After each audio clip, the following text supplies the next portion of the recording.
आज 1 मे आहे आणि इथे गिरणी कामगार मुंबईत हुतात्मा चौकात अभिवादन करण्यासाठी आले होते। त्याच दरम्यान आता गिरणी कामगारांच्या मागण्या वर्ष झालं तरी पूर्ण झाल्या नाहीये। तर आपण आता त्यांच्याशी संवाद साधूयात की त्यांच्या नक्की काय मागण्या आहेत, तुमच्या काय मागण्या आहेत। खरं तर गिरणी कामगारांची मागणी काय सरकारपर्यंत आणि न्यूज माध्यमांनाही चांगली माहिती आहे की मुंबईतच 500 स्क्वेअर फीटचं घर हे आम्ही मिळवण्यासाठीच आता इतके दिवस संघर्ष करतोय आणि त्या माध्यमातून गेली 2-2.5 वर्ष जो काही संघर्षाची धार वाढलेली आहे, सरकारलाही कुठेतरी झुकावं लागतंय। आज 1 मे मुंबईच्या बाहेर जाऊन गिरणी कामगारांच्या घरांचं भूमिपूजन करण्याचा कुठेतरी प्रयत्न मुख्यमंत्र्यांकडून होणार होता, निश्चितपणाने तो रद्द झालेला आहे। यातच गिरणी कामगारांचा खऱ्या अर्थानं विजय आणि संघर्षाची धार जी काय ती सरकारपर्यंत पोहोचलेली आहे आणि त्यामुळे येणाऱ्या काळात जर सरकारने गिरणी कामगारांसाठी निर्णय घेतला नाही, आता 13 मार्चला झालेल्या एकनाथराव शिंदे साहेबांसोबतच्या बैठकीत जी काय आश्वासने दिलेली आहेत ती एकनाथराव शिंदे साहेबांनी पूर्ण करावी। अन्यथा या हुतात्मा स्मारकाचे ते उभे राहून आम्ही शपथ घेऊन सांगतोय की येणाऱ्या काळात पुन्हा एकदा मराठा आरक्षणासारखा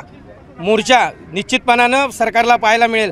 आमची मराठी एकीकरण समिती असेल किंवा संपूर्ण मराठी ज्या संघटना आहेत त्यांनी आता गिरणी कामगारांच्या पाठीमागे ठामपणे उभं राहण्याचा निर्णय घेतलेला। त्यामुळे कदाचित एक मराठा समाज आणि मराठी पूर्ण जनता याच्यात खूप फरक पडणार, त्यामुळे कदाचित त्याच्यापेक्षाही एक मोठं वातावरण ह्या मुंबईमध्ये सरकारला पाहायला मिळेल। त्याआधीच सरकारने निर्णय घ्यावा, अन्यथा येणाऱ्या काळात जो काय एक गिरणी कामगारांचं म्हणजे मुंबई आपण म्हणतोच की गिरणी कामगारांनी मिळवून दिली, त्या गिरणी कामगाराची ताकद काय होती त्यावेळी आम्ही समाजासाठी लढलो, मराठी माणसासाठी लढलो, या महाराष्ट्रासाठी लढलो आहे। आज आम्ही स्वतःला मुंबई मिळवण्यासाठी निश्चितपणाने पुन्हा एकदा लढून पुन्हा एकदा संयुक्त महाराष्ट्राचा लढा दुसरा, कारण महाराष्ट्रातलं सध्याचं वातावरण गिरणी कामगारांचाच विषय नाही, संपूर्ण मराठी समाजाचं एक वातावरण बघितलं की लक्षात येतं की कुठेतरी संयुक्त महाराष्ट्राचा लढा दुसरा पुन्हा एकदा उभं राहण्याची गरज आहे आणि इथल्या मराठी माणसाला आपला जो काय न्याय काय अधिकार तो मिळालाच पाहिजे। भूमिपुत्रांवरचे अन्याय निश्चितपणानं थांबले पाहिजेत। यासाठी मराठी सर्व जनतेला, माझ्या मराठी सर्व संघटनांनाही विनंती करेन, कुठेतरी आता एकजुटीने एक मराठी झेंड्याखाली आपण निश्चितपणाने येऊन पुन्हा एकदा हा मराठी मातीचा